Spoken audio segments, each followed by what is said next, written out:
ராகு எப்படி இருப்பார்? என்னென்ன மாதிரியான வேலைகளை வந்துட்டு ஒருத்தருடைய வாழ்க்கையில பண்ணுவார் அவர்? ஒரே நாளில் கோடீஸ்வரன் ஆறாம் அப்படின்னா ராகுவோட ஆற்றல் இருக்கிறவங்களுக்கு மட்டும்தான் நடக்கும்.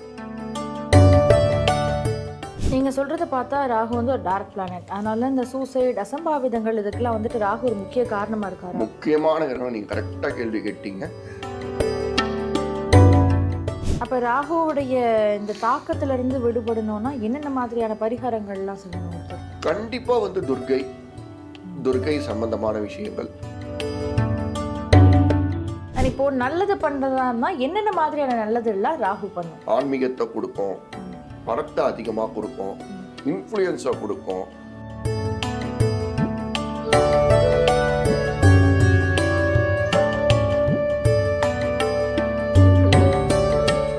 வணக்கம் ஸ்ரீராம்.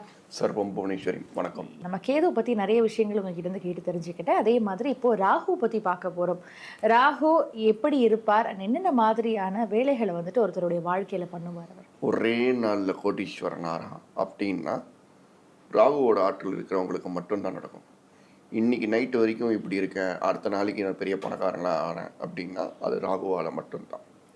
இன்னைக்கு நைட்டு பேசிட்டு போனேன், ராத்திரி என்னவோ நடந்துடுச்சு, காலையில் பார்த்தா ஆளே இல்லை, என்ன ஆச்சு அப்படின்னு பார்த்தா அந்த இடத்துல வேற ஒரு அசம்பாவிதம் நடந்திருந்ததுன்னா அது ஒரு ராகு தான் காரணம். ஸோ இந்த மாதிரி ரெண்டு ஆற்றலுக்கும் ராகு தான் காரணம். அதே மாதிரி இருக்கிறதுலேயே ரொம்ப டார்க் பிளானட். இப்போ நீங்கள் தேட்டருக்கு போகிறீங்க, தேட்டருக்குள்ளே வந்து இருட்டாக இருக்கும். உள்ளே போனோன்னே ரொம்ப இருட்டாக உள்ளே போனோன்னே இருக்கும் பார்த்தீங்களா, அது ராகு. ஓரளவுக்கு போனோன்னு அப்படியே வெளிச்சமாகுது பார்த்தீங்களா, அது சனி. உங்களுக்கு புரிதலுக்காக சொன்னேன். ஸோ அதனால் ராகுங்கிறது ஒரு சாயா கிரகம். அந்த கிரகம் வந்து நான் எப்படி கேதுக்கு சொன்னனோ அதே மாதிரி தான். எந்த வீட்டில் உக்காந்துருக்காரோ, எந்த வீட்டின் அதிபதி வீட்டில் உட்காந்துருக்காரோ, எந்த பார்வை வாங்குறாரோ, எந்த கிரகத்தோட சேர்க்கை இருக்கோ அதோட வேலையை சேர்த்து தான் அவர் செய்வார். அவர் மட்டும்தான் கொடுப்பார், மற்றவனை கொடுக்க விட மாட்டார். ஸோ அவருக்கும் அந்த ஆற்றல் உண்டு. ராகு கேதுங்கிறது கிட்டத்தட்ட ஒன்று தான். ஆனால் வந்து கேது வந்து ஞானக்காரகன், ராகு வந்து போகக்காரகன்னு சொல்ல மாதிரி ஒரு மிகப்பெரிய ஒரு போகத்தை கொடுத்துரும். அதனால தான் கேதுக்கு அப்புறம் ஓரளவுக்கு ஒரு லக்ஸரி லைஃபான சுக்கிரத்தை செய்யும். ராகுக்கு அப்புறம் நல்ல ஒரு டிவோஷனல் ஸ்பிரிச்சுவல். ஏன்னா ராகுல எல்லாம் பார்த்துருவாங்க, எல்லா சந்தோஷத்தையும் அனுபவிச்சிடுவாங்க. அப்புறம் கிருஷ்ணா ராமா கோவிந்தா அப்படின்னு போக வேண்டியது தான். அதனால தான் அதுக்கப்புறம் குருதசை வருது.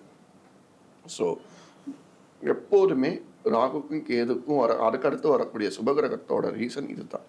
ஸோ அதனால இதுதான் ராகு தசை. நீங்க சொல்றத பார்த்தா ராகு வந்து ஒரு டார்க் பிளானட். அதனால இந்த சூசைட், அசம்பாவிதங்கள் இதுக்கெல்லாம் வந்துட்டு ராகு ஒரு முக்கிய காரணமா இருக்காரு. முக்கியமான கிரகம். நீங்க கரெக்டா கேள்வி கேட்டீங்க. ராகு தான் முக்கியமான இந்த சூசைட், அதுக்கப்புறம் தற்கொலை, அதுக்கப்புறம் வந்து ஆக்சிடென்ட்டு, இதெல்லாம் வந்து ராகு தான் வந்து மெயின் ரீசன். அவர் இல்லாமல் இது நடக்காது. அவரது தான் வந்து இந்த மாதிரி தைரியத்தை கொடுக்கும். இப்போ நம்ம ஒருத்தர் கத்தி எடுத்துட்டு போறோம், இப்படி நம்ம வச்சுக்கிறோம்னா மற்றவனை வெட்டுறதை விட நம்மளே வந்து வெட்டுறது அப்படிங்கிறது வந்து அவ்வளோ ஒரு தைரியத்தை கொடுக்கறது அப்படின்னா அது ராகுனால மட்டும்தான் கொடுக்க முடியும். அவ்வளோ ஒரு ஆக்ரோஷம் போட்டு, இவ்வளோ பெரிய இந்த கண்ணாடி டெஸ்கை போட்டு டப்புன்னு உடைப்பாங்க. அவ்வளோ ஒரு ஆக்ரோஷம், அவ்வளோ ஒரு இது சுயநலம். திடீர்னு வந்து உங்களை வந்து அவங்களுக்கு வந்து ராகுக்கு வந்து ராகு தசை இருக்கிறவங்களுக்கு வந்து ரொம்ப ஒரு மாதிரி கெட்ட இதுவாக இருந்ததுன்னா உங்களை வந்து உங்களுக்கு ஆப்போசிட்ல இருக்கவங்க அப்படி இருக்குன்னா உங்களை வந்து வாழ்றது அவங்களுக்கு பிடிக்காது. அது வந்து இது பண்ணுவாங்க, கார்னர் பண்ணுவாங்க, மறைமுகமாக கார்னர் பண்ணுவாங்க. இல்லைன்னா நீங்கள் எப்படி இருக்குன்னு பார்க்கறதுக்காக வந்து பார்ப்பாங்க. இந்த மாதிரி கெட்ட புத்தி ரொம்ப அதிகம். ஆனால் அதே சமயத்தில் ராகு குருவோட பார்வையோ குருவோட சம்பந்தமோ இருந்ததுன்னா இதே ராகு கேது மாதிரி ஆன்மீகத்தை கூட கொடுத்துரும். ஆனால் பணக்கார ஆன்மீகத்தை கொடுக்கும். ஓகே, அதான் அடுத்து கேட்க வந்தேன். இப்போ வந்துட்டு கெடுதல் ரிலேட்டடாகவே கேது ராகு கொடுப்பார் அப்படின்னா அப்போ நன்மையான விஷயங்களை ராகு கொடுக்கவே மாட்டார். கண்டிப்பாக கொடுப்பாரு. அதான் செயற்கை பார்வை இது சொல்லப்பட்டிருக்கு. நான் இப்போ சொன்னது இயல்பு. மேஷம், ரிஷபம், கடகம், கன்னி, மகரம், இந்த ராகு வந்து தனித்து வேலை செய்வான்னு சொல்லப்பட்டிருக்கு. எப்படி நான் வந்து கும்பம், விருச்சிகம், கன்னிக்கு கேது சொன்னோம், இந்த 5 ராசியில் ராகு இருக்கும்போது தனிச்சு வேலை செய்வார்னு சொல்லப்பட்டிருக்கு. ஆனால் அதுவே சிம்மத்துக்கு மகரத்தில் ராகு உக்காந்துட்டாரு, சிம்ம லக்னத்துக்கு அப்படின்னா 6ஆம் அதிபதி வேலை தானே செய்வார். மாற்றிக்கணும். விதி விலக்குன்னு ஒன்று இருக்குது, விதின்னு ஒன்று இருக்குங்க இல்லையா. ஸோ அந்த இடத்துல வந்து அந்த இடத்துல எப்படி சம்மந்தப்பட்டிருக்கு, அது குருவோட பார்வை இருக்கா, இந்த மாதிரிலாம் உண்டு. ஸோ எப்போ யார் கூட சேர்ந்தா அப்ப நன்மைகளை பண்ணுவாரு? குருவோட சேர்ந்தா ரொம்ப தூய்மையாயிடுவார். இதுதான் ஃபர்ஸ்ட் ரீசன். சேர்ந்தாலோ குரு பார்த்தாலோ அவரோட இது நல்லதாக செஞ்சிடும். ஆனால் என்னன்னு கேட்டிங்கன்னா, ரொம்ப கிட்டக்க சேர்ந்துடுச்சு அப்படின்னா ராகுக்கு அப்புறம் உடனே குருதசை வரும். குருதசையில் ஒன்றுமே இல்லாமல் இருப்பாங்க, ரொம்ப கஷ்டப்படுவாங்க. ராகு தசையில் ரொம்ப நல்ல இதுவாக இருக்கும். ஆனால் கூடி அவரோட சுய கேரக்டர்னு ஒன்று இருக்கும். என்னத்தான் நீங்கள் நல்லது செஞ்சாலும் அந்த ஒரு இப்படி அந்த ஆக்ரோஷம் வந்து கண்டிப்பாக கொஞ்சம் ராகுக்கு காட்ட தான் காட்டும். அப்ப ராகுவுடைய இந்த தாக்கத்துல இருந்து விடுபடணும்னா என்னென்ன மாதிரியான பரிகாரங்கள்லாம் செய்யணும் ஒருத்தர்? கண்டிப்பாக வந்து துர்கை சம்பந்தமான விஷயங்கள், மாறுபட்ட முகங்கள், மாறுபட்ட முகங்கள் உள்ள கடவுள் யாரை வேணாலும் வேண்டலாம். லைக் பிரத்யங்கரா, இந்த மாதிரி வாராகி, இந்த மாதிரி கடவுளெல்லாம் வரும்போது ராகு கண்ட்ரோல் ஆகும். அதே மாதிரி முருகர் வந்து ராகுவோட ஒரு மனமான ஒரு ஆக்ரோஷமான வதம் பண்ற மாதிரியான ஒரு இருக்கிறவங்க யார் வேணாலும் பண்ணலாம். ஓகே. அண்ட் இந்த மாதிரி எல்லாரும் கட்டாயமா பண்ணுமா? எல்லாருக்குமே ராகுடைய பலன் இப்படிதான் இருக்குமா? ராகுவோட பலன் எல்லாருக்கும் வந்து ஒரு திமிரை கொடுத்துரும். அதனால வந்து கட்டாயமா பண்ணணும் அப்படின்னா அவங்களுக்கு ரொம்ப டிஸ்டர்ப் ஆகி அவங்களுக்கு அது பண்ணணும்னு ஒரு எண்ணம் இருந்து பண்ணால் கண்டிப்பாக நல்லது இருந்தாலும் பண்ணாலும் இன்னும் கொஞ்சம் நல்லது கொடுக்கும், கெடுதல் இருந்து பண்ணால் கொஞ்சம் காப்பாற்றி கொடுக்கும். அப்படிங்கிறது தான் அது. ரெண்டு டிவோர்ஸு, தைரியமாக வந்து ஒருத்தவங்கள்ட்ட பேசுறது, இது எல்லாமே அதாவது புரிதலுக்கு முன்னாடி ஏன் இப்படி நம்ம பேசாமல் புரியணுமோ பேசினோன்னு ஒன்று இருக்கு இல்லையா, அது ராகு கொடுத்துரும். புரிதலுக்கு முன்னாடி பேச வச்சிரும், புரிதலுக்கு முன்னாடி பண்ண வச்சிரும். தப்புன்னு தெரிஞ்சு அதுதான் ரைட்டாக தோணும், அதுதான் ராகு. அது பண்ணுறதுக்கு முன்னாடி ஏகப்பட்ட ஒரு டிஸ்ட்ராக்ஷனை கொடுத்துரும். டபுள் மைண்டு, ஏகப்பட்ட டிஸ்ட்ராக்ஷனை கொடுத்துரும். ஸோ அதனால் இப்படி தானே பிணிஞ்சு இருக்குது ராகு கேது. ஸோ அதனால் வந்து டபுள் மைண்ட் ரொம்ப அதிகம். இப்போ அப்படி இருக்கும்பொழுது இப்போ நீங்கள் சொன்னீங்க ராகு கேது சேர்ந்து தான் பயணிப்பாங்க அப்படின்னு. அப்போ கேது நல்ல விஷயங்களை கொடுக்கும்பொழுது ராகு வந்துட்டு அதற்கு எதிர்மறையான விஷயங்கள் பண்ணும்பொழுது அதுவே ஒரு முரணாக ஒருத்தருடைய வாழ்க்கையில் அமைஞ்சிடாதா? எப்படி கேட்குறீங்க? ஏன்னா இப்போ ராகு வந்துட்டு ஏதோ ஒரு கெடுதல் பண்ண இருக்கு அண்ட் கேதுவும் அதே இடத்துல இருக்கு, அதை நன்மை பண்ண இருக்குன்னா அது அப்போ காம்ப்ளிகேட்டட் ஆகிடாதான்னு கேட்குறேன். கேது தசையில ராகு காம்ப்ளிகேட் பண்ணாதான் கேட்குறீங்களா? இல்லை ராகு தசையில கேது நல்லது பண்ணாதான்? கண்டிப்பாக பண்ணுமா, ஆனால் ரொம்ப ஆகாது. ஓகே. இப்போ கேது தசை ஒரு நல்லது கொடுத்துட்டு இருக்கு அப்படின்னா ராகு வந்து பண்ணும், அதை புரிய வைக்கிறதுக்கு பண்ணும், ஆனால் ரொம்ப கெடுக்க முடியாது. ராகு தசையில வந்து கேது வந்து அவரோட இது டேர்ன் வரும்போது கண்டிப்பா ஒரு அடி கொடுப்பார். பொதுவா ராகு தசையில சுக்கிர புத்திக்கு அப்புறம் வரக்கூடிய சூரிய சந்திர செவ்வாய் புத்தி கிழிஞ்சிரும், பிரச்சனையை கொடுத்துரும். அப்ப இந்த மாதிரியான பரிகாரங்கள்னு சொல்லும் பொழுது என்ன பண்ணணும்? நெய்வேத்தியம் கொடுக்கணுமா, இல்ல விளக்கு போடணுமா, இல்ல யாருக்காவது தானம் பண்ணணுமா? என்ன மாதிரியான பரிகாரங்கள்? நல்லா பணம் உள்ளவங்க, எந்தவித தோஷமும் எனக்கு வரக்கூடாது அப்படின்னா சண்டி ஹோமம் பண்ணலாம். சண்டி வந்து சண்டி பாராயணம் பண்ணலாம். நவராத்திரியில சண்டி பாராயணம் ரொம்ப ரொம்ப விசேஷமானது. சண்டி பாராயணம் பண்ணலாம். ஓம் ஹ்ரீம் தும் துர்க்கே நமோ நமக, ஓம் ஹ்ரீம் தும் துர்க்கே நமக, இதை சொல்லலாம். இது ரொம்ப ஒரு மென்மையான ஒரு, திருப்பி சொல்றேன், ஓம் ஹ்ரீம் தும் துர்க்கே நமக, இதை மட்டும் சொல்லலாம். துர்க்கைக்கு விளக்கேற்றலாம். ராகு காலத்தில் கோயிலில் போய் ஏற்ற முடியல. இப்போ செவ்வாய் சம்பந்தமாக விருச்சிகத்தில் ராகு பிரச்சனை அப்படின்னா செவ்வாய் சம்பந்தமாக அந்த ராகு காலத்தில் பண்ணணும். புதன் சம்பந்தமாக அங்கே இது வந்து பிரச்சனை அப்படின்னா அந்த ஒரு ராகு காலத்தில் பண்ணணும். அதாவது கண்ணியில் ராகு உட்காந்து அங்கே பிரச்சனை அப்படி பண்ணணும். இந்த மாதிரி மாறுபடும். அதே தான் கேதுக்கும். ஓகே. இப்போ நல்லது பண்ணுறதா என்னென்ன மாதிரியான நல்லது எல்லாம் ராகு பண்ணும்? ஆன்மீகத்தை கொடுக்கும், பணத்தை அதிகமாக கொடுக்கும், இன்ஃப்ளூயன்ஸை கொடுக்கும், பெரிய ஒரு சிம்மாசனத்தை கொடுக்கும். லைக் நாளைக்கே இன்னைக்கு வந்து ஒரு மாதிரி இருக்கிறவங்க நாளைக்கே வந்து ஒரு பெரிய ஓனராக இருப்பாங்க, நாளைக்கே எம்எல்ஏ ஆகிடுவாங்க, நாளைக்கே எம்பி ஆகிடுவாங்க. ராகு சம்பந்தமான விஷயம்னா பெரிய ஸ்டார் ஆகிறது, பெரிய பெரிய ஒரு வளர்ச்சியை கொடுக்கறது மிகப்பெரிய ராகு தான். ராகு தான் வந்து உங்களுக்கு போகத்தை வந்து இப்படி கொடுக்காம இப்படி கொடுக்காம இப்படி கொடுக்காம இப்படி வச்சுக்கோ வச்சுக்கோ வச்சுக்கோ, போர் அடிக்குதா வச்சுக்கோ, போர் அடிக்குதா வச்சுக்கோ அப்படின்னு கொடுக்குற ஒரு ராகு தான்.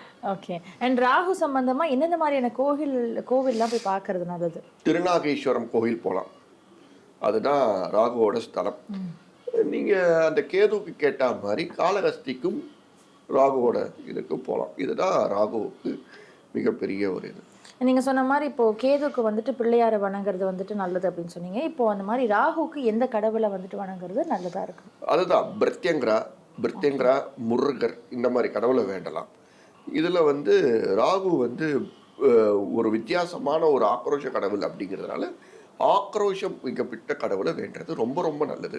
சாயா கிரகம், அந்த கிரகத்தை வந்து எந்த கிரகம் சேருதோ அதுக்கேற்ற மாதிரி தான் டிஸ்டர்ப் பண்ணும். இப்போ வந்து ராகுவோட செவ்வாய் சேர்ந்துருச்சு அப்படின்னா, செவ்வாய் வந்து பாதகாதிபதியாக இருந்தாலும் சரி, இதுவாக இருந்தாலும் சரி, அவரோட வேலையை இவர் தான் செய்வார். இப்போ அஷ்டமத்தில் இருக்குது, செவ்வாயோட இழுத்துடுச்சு அப்படின்னா, செவ்வாய் வந்து அஷ்டமாதிபதி அப்படின்னா அவரோட வேலையை இவர் இழுத்து செய்வார். இதே தான் கேதுக்கும், இவர் செய்கிறதுக்கும் அவர் செய்கிறதுக்கும் டிஃப்ரெண்ட் உண்டு. ராகு அடிச்சு நொறுக்குவார், கேது ஓரளவுக்கு பார்ப்பார். அந்த மாதிரி தான். ஆனால் ஒருத்தருடைய ஜாதகத்தில் பொதுவாக ராகு கேதுவை பற்றி தெரிஞ்சுக்கிறதுடைய இம்பார்ட்டன்ஸ் என்ன? எந்த அளவுக்கு வந்து ஒருத்தர் வந்து ராகு கேதுவெல்லாம் பற்றி தெரிஞ்சுக்கணும்? கண்டிப்பாக தெரிஞ்சுக்கணும். ஏன்னா ராகு கேது தான் உங்களுக்கு பிறப்பின் கர்மாவே. அதனால நான் போன இதில் சொன்னேன், ராகுவோட விஷயம் நீங்கள் போன ஜென்மத்தில் எதை விட்டீங்களோ, எதில் வந்து பசி இருந்ததோ அது ராகு கொடுக்கும். ஃபார் எக்ஸாம்பிள், நீங்கள் வந்து ஒரு சீஃப் மினிஸ்டர் ஆகணுமோ, இல்லை ஒரு எம்டி ஆகணுமோ, இல்லை சிஇஓ ஆகணும் போன ஜென்மத்தில் நினச்சிங்கன்னா அதுக்காக இந்த பிறவி எடுப்பீங்க. அது ராகுவோடுது. கேதுவோடது நீங்கள் எதை வந்து செய்ய விட்டீங்களோ அதை செய்ய வைக்கும். எந்த கர்மாவை விட்டீங்களோ, லைக் புரியல அப்படின்னா, நீங்கள் வந்து ஒரு குடும்பத்துக்கு செய்யலை, இல்லைன்னா வந்து ஒரு சகோதரனுக்கு செய்யலை, இல்லைன்னா அந்த கர்மாவை செய்ய வைக்கும். அது கேது. ஓகே. இப்போ ராகு எந்த வீட்டில் இருந்தால் நல்ல பலன்களை தரும், எந்த வீட்டில் இருந்தால் தீய பலன்களை தரும்? மேஷம், ரிஷபம், கடகம், கன்னி, மகரம், இந்த 5 வீட்டில் இருக்கிற ராகு ரொம்ப நல்ல பலன்களை தரும்னு சொல்லப்படுது.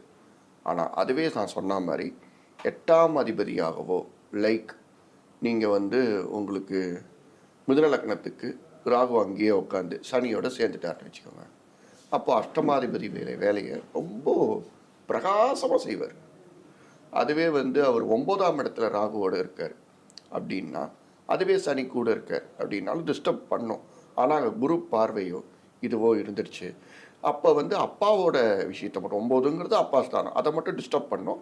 ஆனால் அவரோட காரகத்துவமான எல்லா நல்ல பலன்களையும் கொடுத்து நல்ல ஒரு பெரிய அலாபோகமாக ஆக்கிடுவார். ராகுவை போல் கொடுப்பாரும் இல்லை, கேதுவை போல் கெடுப்பாரும் இல்லைன்னு சொல்றாங்க. அதுக்குடைய அர்த்தம் தான் என்ன? இந்த எதுகை முனையோட இந்த பழமொழிகள்லாம் வந்து சும்மா பேச்சுக்கு வேணா, ஜெகத்தை ஆளும், பரணி தரணி ஆளும், இதெல்லாம் வந்து நம்ம வாய்க்கு வேணா நல்லா எல்லாரும் சொல்கிறாங்க. அது அந்த காலத்தில் நிறைய பழமொழிகள் உண்டு. ஆனால் வந்து எப்போதுமே வந்து ராகுவை போல கொடுப்பாரும் இல்லை, கேதுவை போல கெடுப்பானும் இல்லைலாம் கிடையாது. ராகுவை போல கெடுப்பானும் இல்லையும், கேதுவை போல கொடுப்பானும் இல்லை கூட நம்ம மாற்றிக்கலாம். அந்தந்த தசா பலனுக்கு உள்ளது, அந்தந்த ஸ்தான பலனுக்கு உள்ளது, அந்தந்த ஜாதக சம்பந்தமானது மட்டும்தான் நடக்கும்.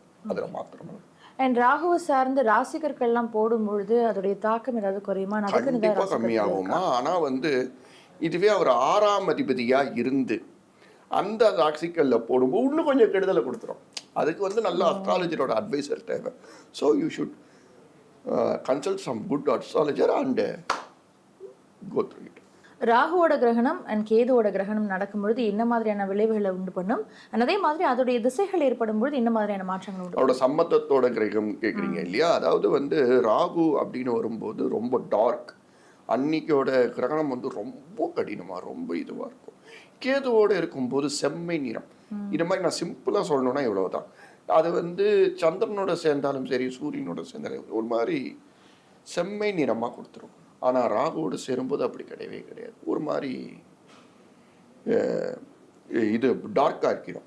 ஆனால் கிரகணம் வந்து சேர்ந்துருச்சு, இப்போ சந்திரனோட கேது சேர்ந்துருச்சு அப்படின்னாலே கேது சந்திரனோட ஆற்றல் செய்யாதுன்னு ஒரு விதி உண்டு. ஆனால் அந்த சமயத்தில் நம்ம என்ன பார்க்கணும், நம்ம ஊரில் இது ரொம்ப முக்கியமான பாயிண்ட் நீங்கள் கேள்வி கேட்டது, அந்த நம்ம ஊரில் இந்த கிரகணம் நடந்ததா உடனே வந்து இப்போல்லாம் வந்து நிறையா நம்மளுக்கு கூகுள் இருக்குது, அதில் போட்டு பார்க்கலாம். அதில் போட்டு பார்த்துட்டு நம்ம ஊரில் முதல்ல நடந்ததா இணையதளத்தில் போட்டு பார்த்த பிறகு நீங்கள் கன்ஃபார்ம் பண்ண பிறகு பலனை சொல்கிறதுங்கிறது நல்லாயிருக்கும். இல்லைன்னா சந்திர கிரகணம் பலிக்காது, நல்லா தான் இருக்கும், சந்திரன் நல்லா இருக்கும். ராகுவை பற்றி தெரியாத நிறைய விஷயங்களை ஷேர் பண்ணீங்க, அதுக்காக நன்றி. Thank you so much. தேங்க்யூ. சர்வம் புவனேஸ்வரி.